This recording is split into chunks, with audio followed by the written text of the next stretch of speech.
receive it as an inheritance through simple spiritual laziness. And what I think he means here, what he means for me at this moment, is that I'm thinking about Passover, I'm thinking about Seder, I'm thinking about Zoom Seder, I'm thinking about people in different constellations really wanting to make this ritual work in some way for the sake of continuity with our tradition, for the sake of connection, for the sake of really making it work in some full-hearted way of telling the story and having a ritual. And how we do it and what we stick to and what we insist on and how we are flexible with this new reality is what's going to enable it to really be something that is worked on and you show up for and is impactful. So we can take tradition as something that we accept with a clear consciousness of its meaning. What is it about this invitation to Passover, to go into Pesach, to clean up, to do a seder, to tell the story in this reality? And we can take it with a miserable slavery of I got to do it, so I'll do it. And that's what I'm calling what he was calling maybe the simple spiritual laziness. I'm just doing it. We're invited these days to not be spiritually lazy. That's one of I'm finding a must-haves to survive these days. Like my morning discipline of tefillah and how I do it and my workout and the pausing to use all the spiritual skills and then go deeper with these days of cleaning my inner chametz. I'm finding it helpful to go against the spiritual laziness of the usual days. And I'm thinking for many of us going into Pesach with this extra essence is making Pesach cleaning more understood than ever. It's really about finding my essence and what I don't need. It's happening simultaneously. So I want to throw Buba over to you, David. And then I have a thought about chametz, about what is the meaning of chametz in this moment. I love this. I love this, Buber, and I love what you just did with it. And when I think about Pesach and I think about its meaning, it's obviously the holiday of transmission. It's the holiday of storytelling. It's the holiday of everything is hanging on it. I sometimes will say when I speak about the story of Passover that the word in Hebrew for, as you know, for story in Agadah or Haggadah is very much connected to the word in Hebrew gid, which is a ligament or something that binds. And the stories that we tell are the stories that also that they give a context for our life, and they also bind us in a way with a larger what Eliade would say is a trans-historical narrative. We live in a bigger story than just our story, right? Our story is so vital, but it's also rightfully positioned when we use these gifts of previous generations to see our story against a much broader canvas than our own little story. And Pesach is that. And of all the holidays that we have, Pesach is the one in which, where the way that we imagined it as our tradition gave it to us was, that in every generation we have to see ourselves, not through the spiritually lazy way of just receiving the holiday and when do we eat and all of that, but where is Pesach happening now, and what is Pesach? What's its meaning for me, and how do I make it into this great liberty? Right? It's a liberation feast, and so when I think about preparation, maybe there's no other holiday that we have that combines the intensity of the experience with also making preparation a part of the experience. Right? Even from the chapter 12 of the book of Exodus. Like the Israelites were preparing for something to happen. Like there was anticipation, there was fear, there was anxiety, there was, having a little lamb in your house for 4 days, even before, the Paschal offering happened. It was pretty anxiety provoking, and we were told not to leave our homes, right? Don't leave your home. Bring this God of Egypt into your home and check your fear against the promise that you have to hold, that you will be free and that you'll make it. And so like this whole business of bidikat chametz, of getting ready for Passover, that became, of course, in many ways absurd, right? The levels of preparation that we as people have added on over centuries, like only to get to this place of being ready to leave. In many ways, a lot of that's already happening, right? Against our wishes. We've simplified and we've been forced to find what's essential in our lives and to see what we can't, we thought we can't do without. And now we are, you know, we have to do without, and so on. So there's almost like a bedika energy happening in this kind of self-reflective going inside moment to look for where there is chametz, which you're going to tell us, your understanding of chametz. But this is all, part of what Passover is. It's the holiday that invites preparation and readying ourselves to receive the tradition as something that liberates and not, invites spiritual laziness. That's where Buber went for me. Back to you. Yeah, amazing.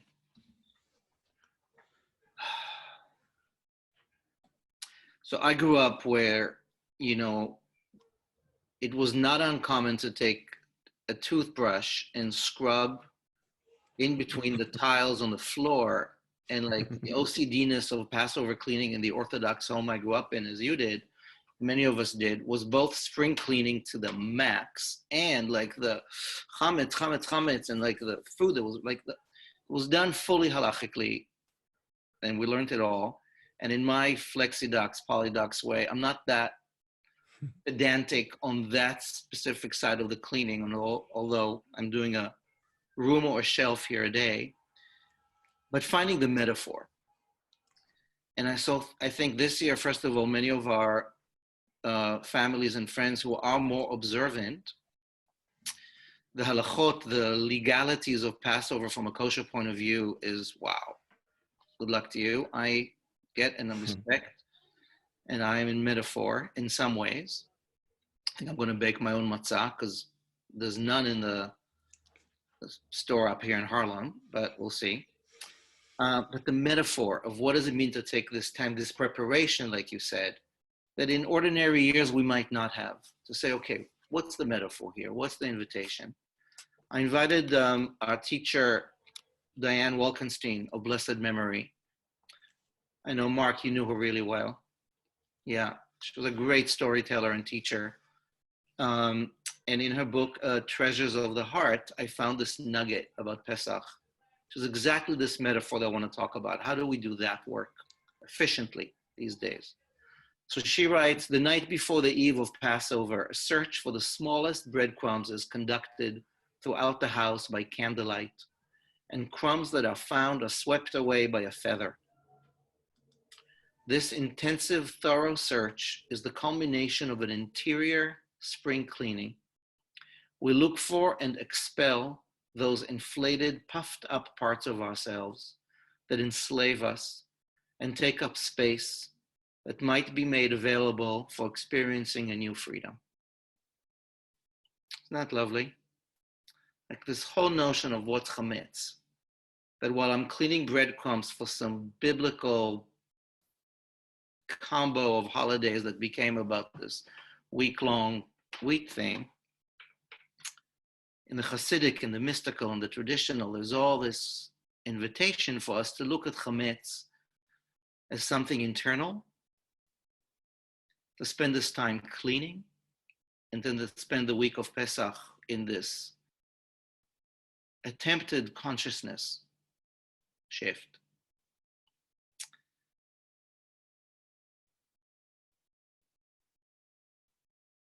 That's the invitation.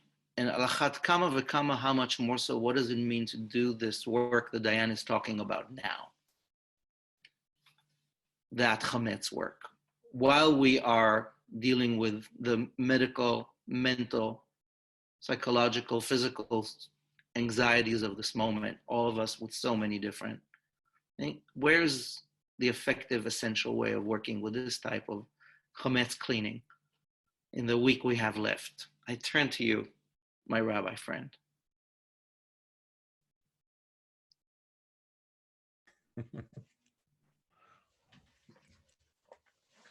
I love that. The image of the toothbrush on the tiles is a great image.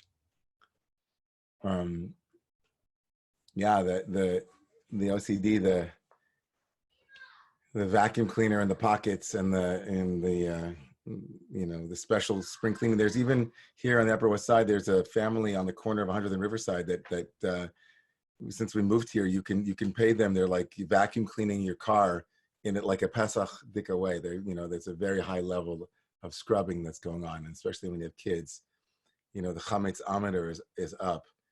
I think chametz, like the search for chametz or the leaven parts, in our tradition is like, as Diane said, chametz was always seen as matzah with that had a big ego. The chametz or bread was seen as the screaming simplicity of matzah that can't be seen enough, like the needs reflection, the narcissism. And it's seen, chametz becomes like this huge ego trip, and searching for it becomes, as you said, such a beautiful image of like searching for those puffed up parts, or the parts that need inflation or grandiosity, or the parts that are maybe we would say even the parts that are afraid of simplicity, the parts that resist being matzah. Matzah is not enough, right? We call sometimes there's something called matzah ashira, like wealthy matzah, right? So it's not just enough to just be water and flour. It has to be wealthy. Look who thinks he's nothing. So it's this search, the spiritual search for parts of me and parts of others in parts of our world, really, which is, b'chorin uv'sdakin, in like these little, nooks and crannies of our conscious and unconscious way of being in the world that doesn't support skillfully living, or in the way that our Buddhist friends would say, the upaya, the skillful means to live in the world, right, in a way that is honoring the simplicity of how matzah nourishes.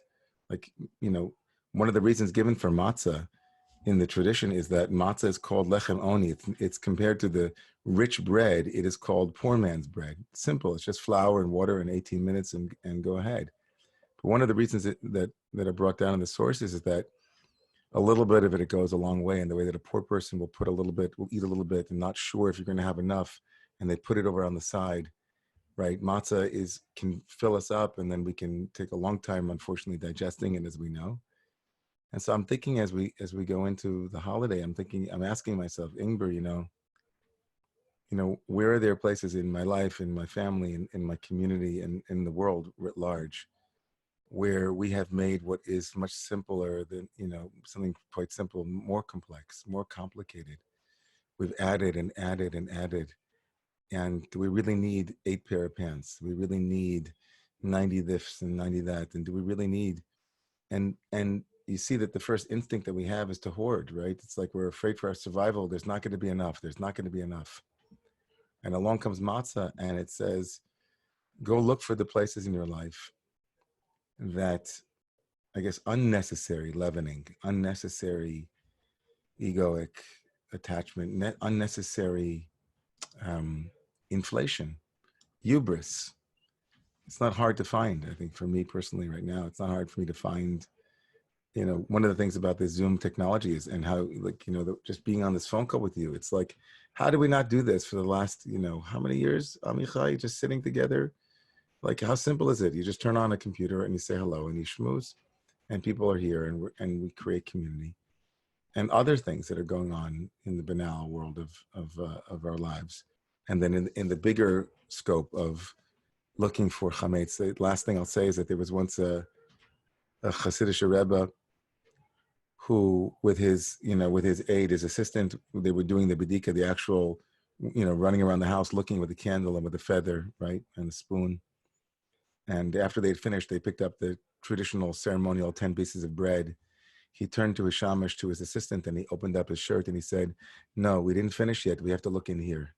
Bring the candle here close, because I have lots of that in here too.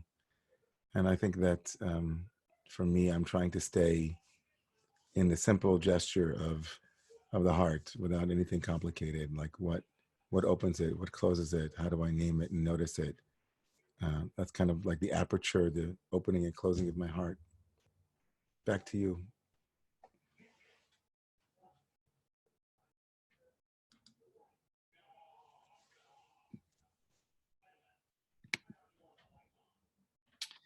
When I was a kid, my father would do the hiding of the 10 things in newspaper.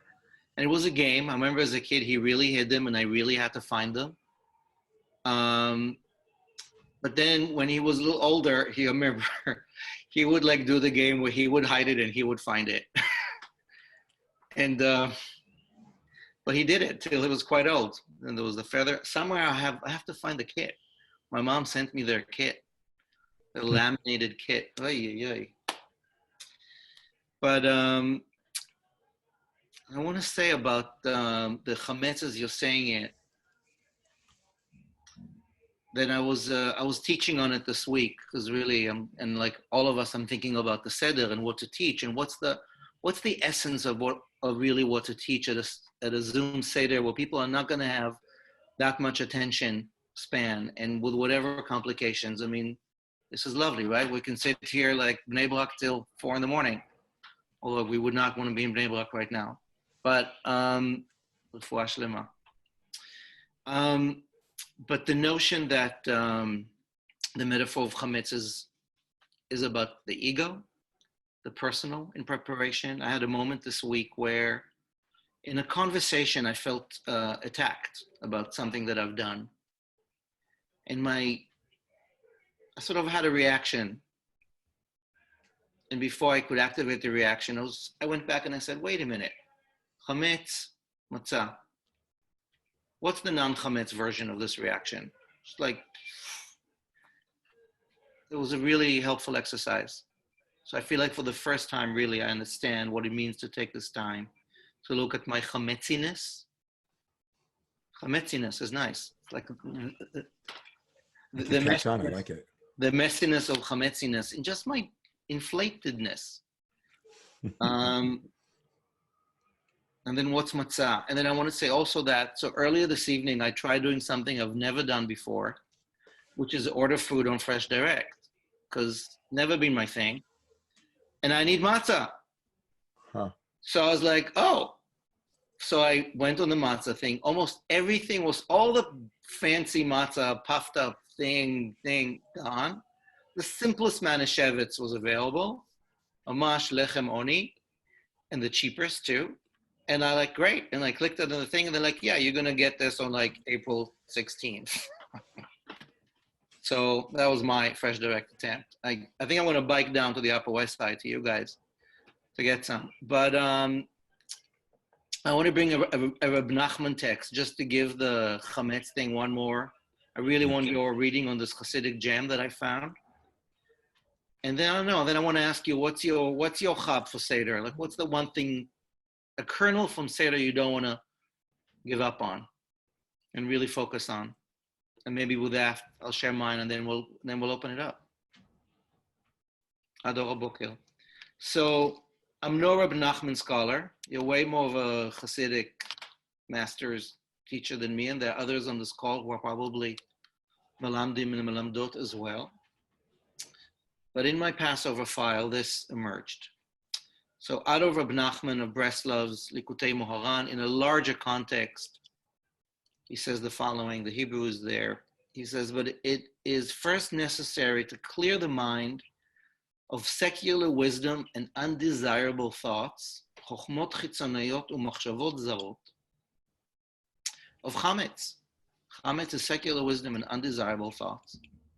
A person must not sour his wisdom, chametz, with secular wisdom or passions, ta'avot, desires perhaps. But the most important thing is that a person safeguard one's mind from becoming chametz. And he goes into a whole pasuk Zohar here about chametz and matzah that you're probably better at unpacking than me. But I really was just interested in the top part of it, that he's calling lefanot et hamochin. And whatever chokhmot chitzoniyot, I don't know if he means like philosophy, But what does that mean for us? Like, what does it mean to translate Reb Nachman for 2020? Helpful clarification. Over to you. So I was thinking this. I was literally thinking as you were speaking. I was thinking about how to translate the relationship between the word chametz and matzah, which are so similar, right? They share. Each one of them is made up of three letters, and each one of them has the same two letters in common and one letter difference. And the difference between the third letter is from a chet to a hey. Chametz and matzah, obviously not in the same order. And so the Zohar says that there's some mystery of practice that is that like Letterman turns this chet of chametz into a hey for matzah, and somehow chametz becomes matzah. And how does that, like, what is that in practical terminology? And so when I think about it again, it comes back to what you said so beautifully about a pattern interruption, and that the word chametz is also connected, of course, to vinegar, chometz. When something sours or something, that something ferments, it ferments. And he's talking about how the mind might ferment, or the heart might ferment. And so I think about it very much. Your personal story, Rabbi Amichai, is very akin to this simplicity. That the letter Hey in the Hebrew alphabet is, as you know, open above and open below, and it is the letter that repeats itself in the divine name of God. And there's a porousness to it. It has a certain vulnerability. It has a certain vulnerability that it is able to receive and also to give. It kind of remains open. Like the matzah, which, by the way, could have gone on longer and become bread. It could have gone on longer. It could have taken more time. But we were in a hurry. We didn't want it to ferment. We wanted to keep it in its fresh, open state, its simple state of vitality. And I think that there's something very real about what you shared about a moment of being potentially pulled into a place of reactivity. And now more than ever, I'm really feeling that way. If you live like I do with three little kids, 10 years and younger, and with nervous systems that are all over the place and screens that are everywhere, and in a time of great duress, and we're, according to Maslow, all of us are really on the survival level right now. We're thinking about existential needs, but there's a lot of survival, right? Spiritual survival and physical survival are being activated, and it's not easy to stay in the state of hey, in the state of open, and not to contract, and not to close ourselves off, as it were. And something very humble about being in that state of matzah-ness, of matzah-iness, as you said, or in the state of simplicity. When you're hurt, feel hurt. Doesn't have to go to anger right away. It's like, that hurt me, or that scared me, or this is where I am, right? When like, there's something very, very profoundly connected to the infant and the state of infancy, and Passover is very much connected to the infancy of the Jewish people. So almost like, at this Seder, like, what are the ways that we make our lives, we close ourselves off, or the ways that we protect ourselves that are not really protections, the ways that that our vitality we compromise our vitality and our aliveness, in an effort to preserve it, but how that itself limits it, right? There are ways that we do that. And so I think about that when you bring this Rav Nachman text, this place of, one of the ways that you might enact this is when you go looking for chametz, you might write down on little pieces of paper, instead of putting out 10 pieces of bread or crackers or whatever, you might put a cracker inside of a little, inside of something that contains it, but also write on a little petek, on a little note, I'm going to be lifting up at this moment, this quality that I'd like to do without for the next 7-8 days, right? Or I'd like to see it more clearly, a reactivity, an inability to ask for help, and a learned pattern of not staying in my curiosity, or shutting off my own voice, or my own power. These are places that when we do the psycho-spiritual work of looking for chametz and turning chametz to matzah, right? That's what came up for me. I love talking about Pesach. And thank you for that.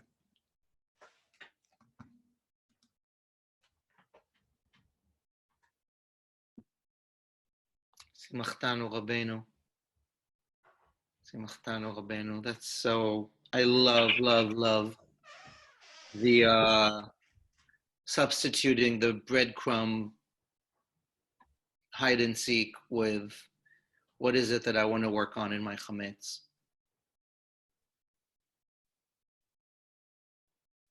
Really powerful.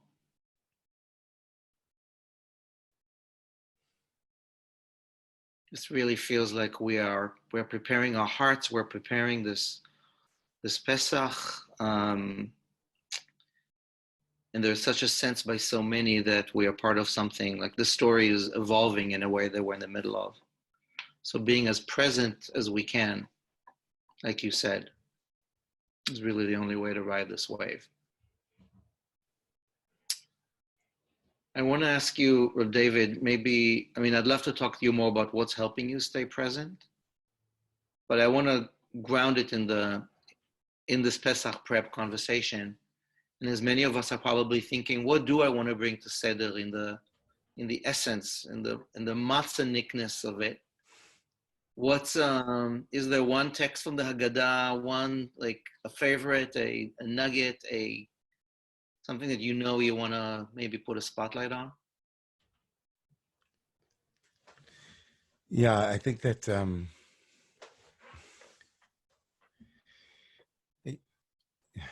so many. I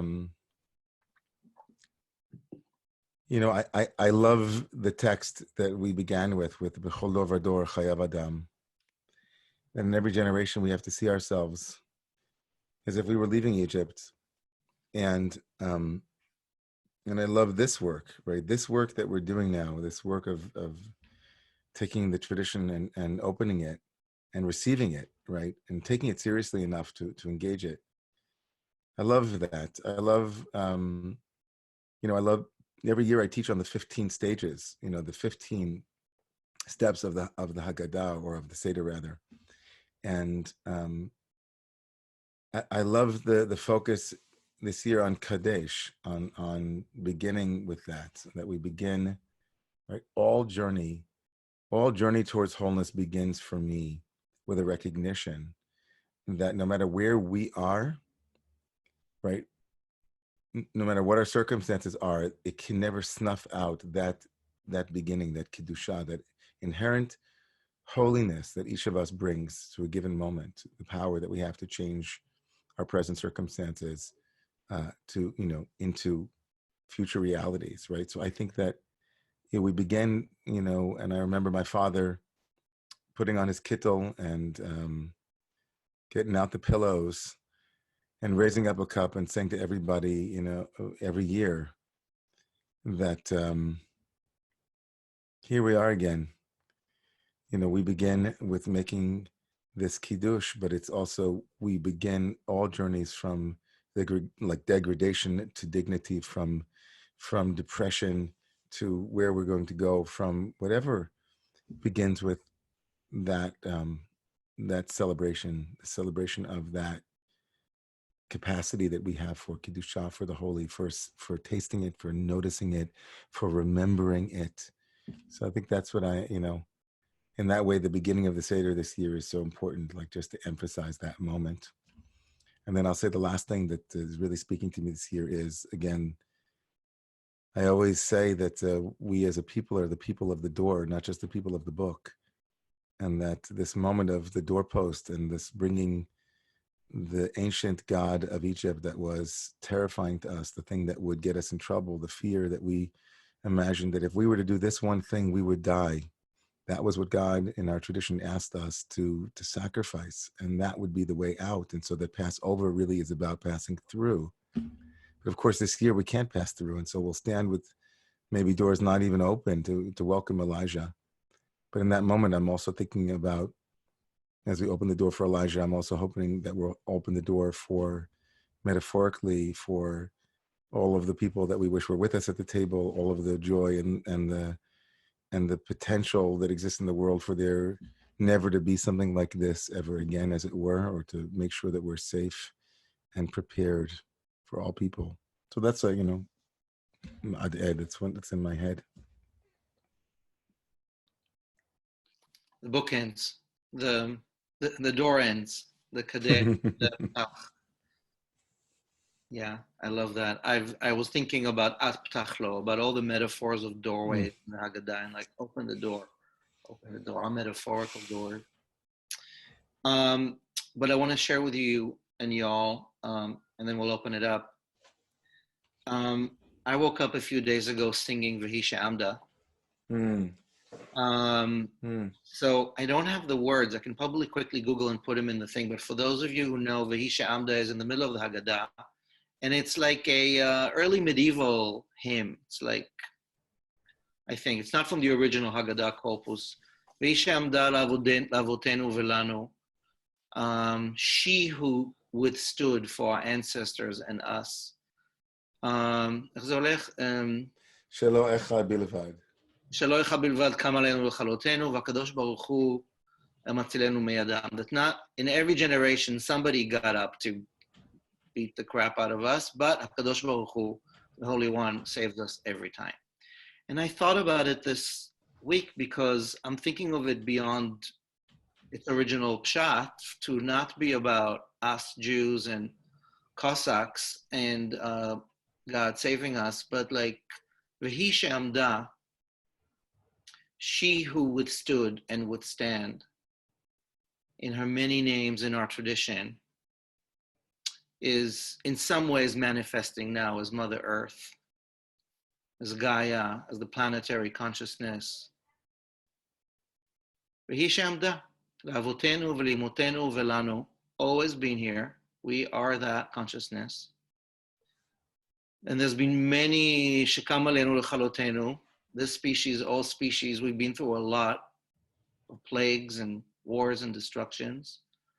HaKadosh Baruch Hu, who is the one, V'hi she'amda, the gender there is kind of flipped. Something is helping us survive. So I'm seeing that masculine, feminine emergence of something, and that song kind of came to me. And in some ways, I want to incorporate it. Right? What do you think about that translation? It's chutzpahdik, I know, but I love it. I think I think that it's another instance of this turning of chametz into matzah. It's another moment of turning, maybe even the fermented patriarchal idea into the fresher, nurturing presence of the one who's always with us in all of our oscillations. I love it. I remember as a young man in yeshiva, I had a rabbi who said a joke. He said, children, he said, everybody should know that even in our Haggadah, there's challah, there's chametz. So everybody said, where is it? He said, you see? He she'amda lavotenu velanu, she'lo echad levad amad aleinu lechalotenu, he said. You see? There are chalot. But don't worry, kinderlich, he said, v'akadosh baruch hu matzah leinu, that God turns even destruction and chalot into, horrible joke, but like, it's like what you're saying here. You're rendering it so beautifully. V'hi she'amda, the Gaia, this nurturing presence that we might find that would that has always been with us, as you said, and who knows that better than you and your own family, right? Amichai, I mean, your own family is a testimony to survival in unimaginable circumstances, and something stood with them and for them and through them. And here you are teaching hundreds and hundreds of people your Torah and giving them your wisdom and your beauty. And just to think that at the Passover Seder, you'll be with your ancestors too, who'll be standing with you and with all of us saying, we're here with you, and you're not alone, Amen, amen. Thank you, brother. Friends, I think we can go on all night, but we won't. I'd like to open it up about 20 minutes. I don't know how many we are on here, about 50 people. So I think Marika is here to help us moderate. So if you've got a question, as we say, it's got a question mark at the end, any of us. I saw some lovely comments and questions. Jill is asking about the origins of the many holidays. Arthur Waskow's book, Seasons of Our Joy, highly recommended. It's got a great chapter about the pagan indigenous histories of Passover. Good read. Yeah, shall we open it up? At the end, I might show off my screen sharing skills and play Vehisha Amda, like a Sapi version. I like Sapi.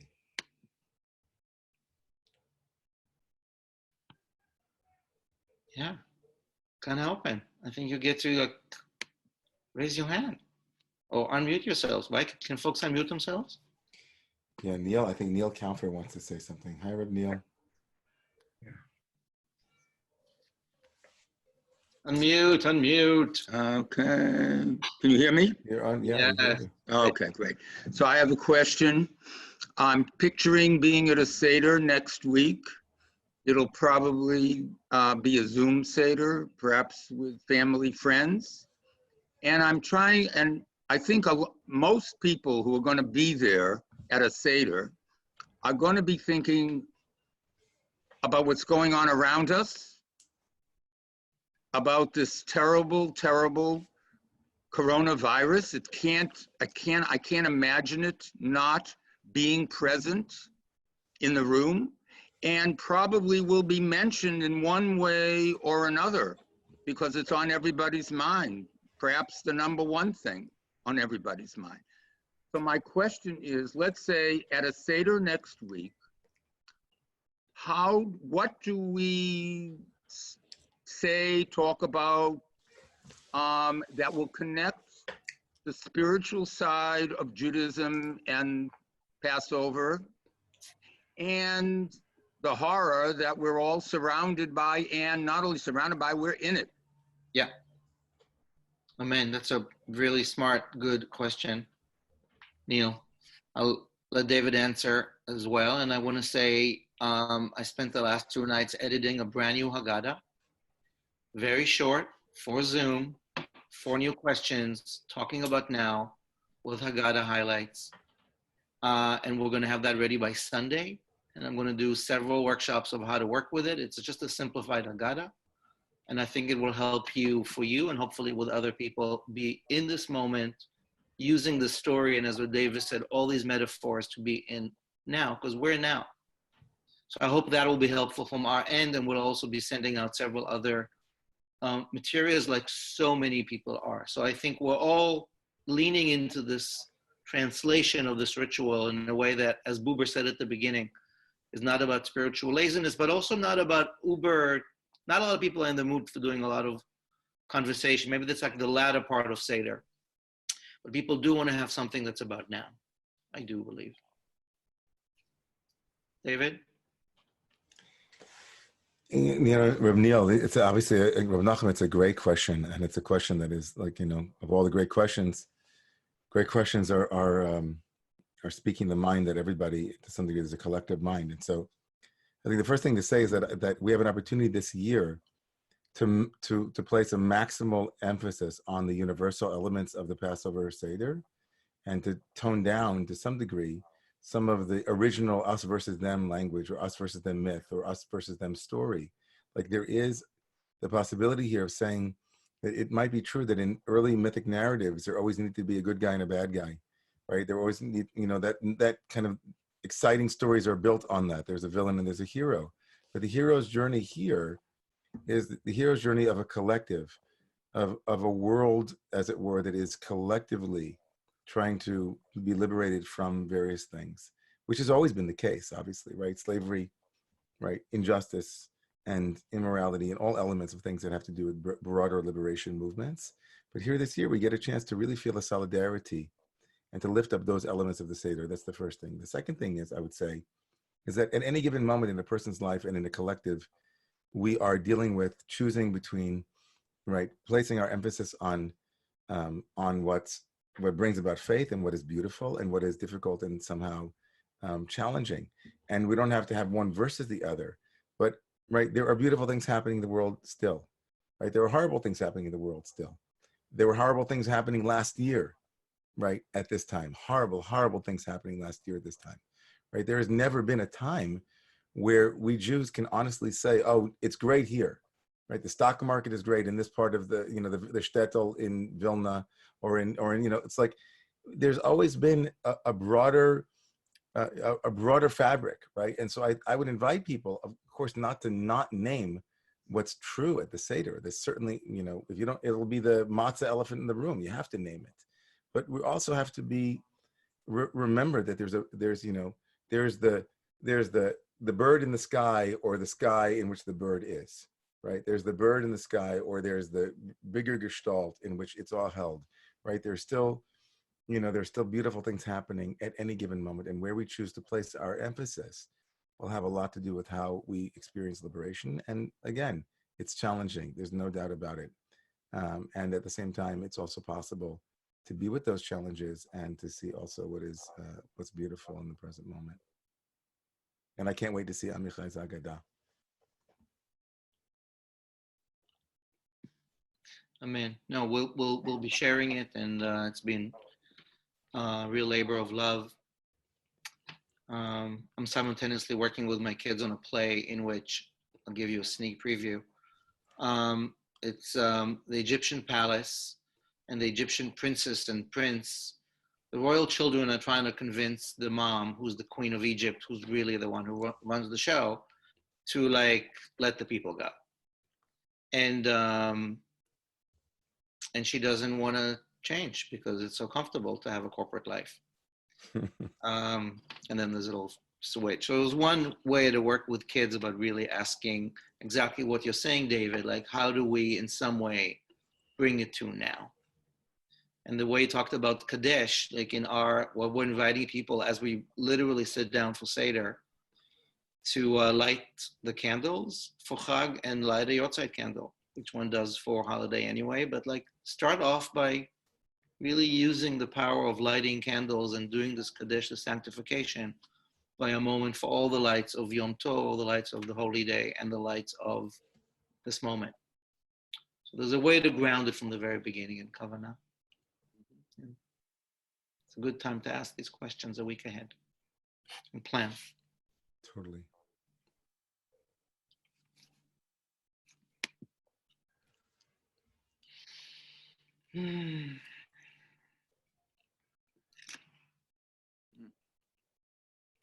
We have a question coming in from Amy in the chat box. Chad Gadya. Well, disclaimer, it was never big at our house. And I recently looked at it. For those of you who don't know, it's this medieval song at the end of Seder about the dad who buys a little goat, and then this one eats that. It's like the whole food chain eats the goat, and a cat, a dog, or something, a bull hits the thing. And then the angel of death comes and kills the butcher, and then God kills the angel of death. So I looked at it recently, like last week, and I thought, wow, the hell am I going to do with this thing? And the answer is nothing, which I haven't in years. There is a political version of Chad Gadya that Chava Alberstein in Israel wrote in the 90s, I want to say, as a response to the Intifada. And it's in Hebrew. There must be an English version. I will check, but it's saying how long are we continuing this ridiculous cycle of violence? It's the best Chad Gadya I know. David, Chad Gadya, any takes? I haven't, I know that there were a lot of rabbis who thought it was the holiest of holies, and in fact, excommunicated people who thought it was ridiculous. So I know that there must be, Chad Gadya. I mean, it is rife for some rendering, to keep it, to make it fresh. Totally. I think I would, somebody should pick it up, do a cover of the Chad Gadya.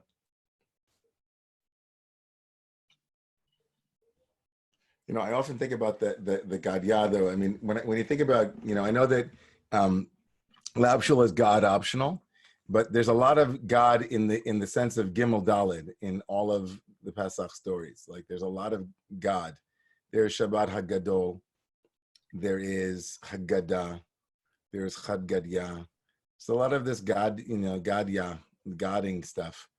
And it comes back, I think, to this notion of like the Seder is like in the sense that God as a ligament could also mean a vein, like Gid HaNasheh.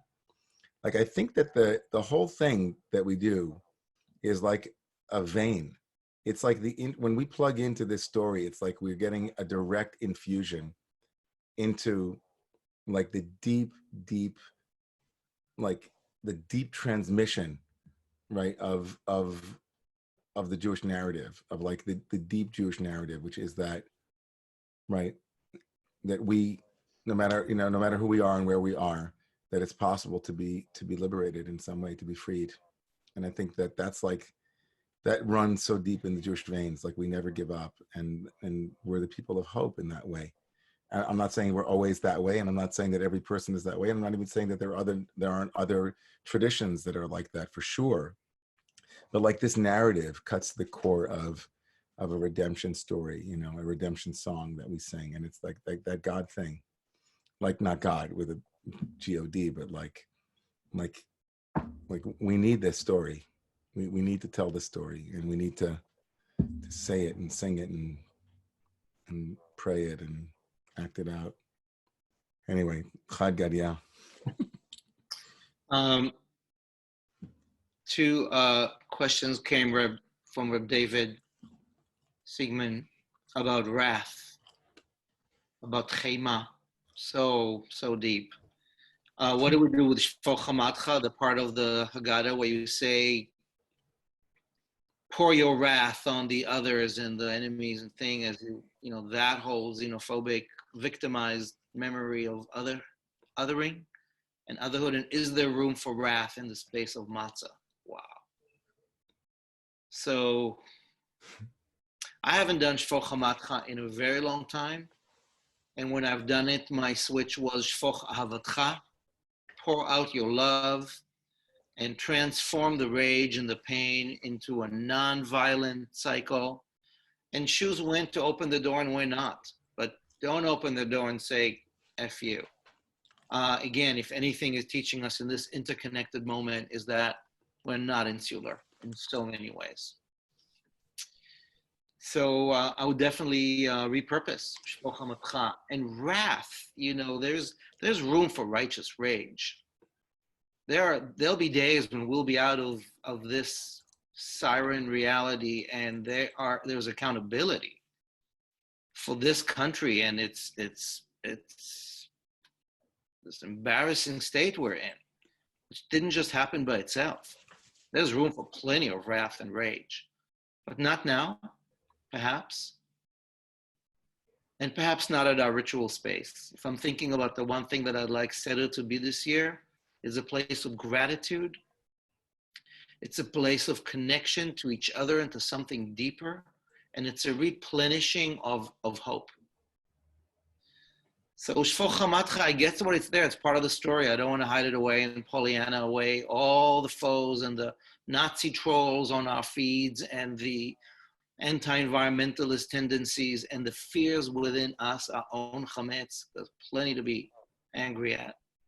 But what's helpful right now? Maybe this is not the Shfoch Hamatcha year, if at all. If David, if you want to, you don't have to. And then I think we'll wrap. I think that Vihisha Amda, which is the way that what you lifted up for yourself, and I think that there's a Buddhist story that I remember reading years ago about a Buddhist monk in Vietnam who was in the aftermath of the murders and the Pol Pot, and It was in Cambodia, excuse me. So it was, he was chanting, I think, from the Buddha Sutras, hatred will never cease. Hatred, but by love alone is healed. This is an ancient and eternal law. Hatred never ceases, hatred, but by love alone is healed. This is an ancient and eternal law. And so there are some commentaries on Shvo Chamatcha that playfully misread. I think Shlomo Karbach or some other people, Hasidic, who use the word chemahi, which means wrath, also as chom, meaning warmth. Mm-hmm. That sometimes when there's almost like the embarrassment of having something returned to you that you didn't deserve can itself become a punishment. And one can feel the conscience, and maybe we pray that the accountability begins with an awareness of how much pain has been caused by these actions or inactions. And so, yeah, I agree with you. On the Seder night, we say, "Masei Yadai Tovim Bayam V'atem Omrim Shira." We don't rejoice in the fall, as it were, of people, and maybe that prayer just made its way in from a blood-soaked Jewish mind that just needed some revenge fantasy in order to empower itself. But no, we don't have room for that this year. We have room this year for gratitude and hope, and for remembering of the Vehi She'amda, as you said so beautifully, like the thing that helped us get through, all of the years and all of the decades, and to be able to illuminate to others who are in the dark as well right now.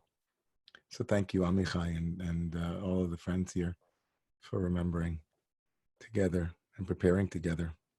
Amen. David, thank you so much. We might have to do this again. Maybe Chol HaMoed. Okay.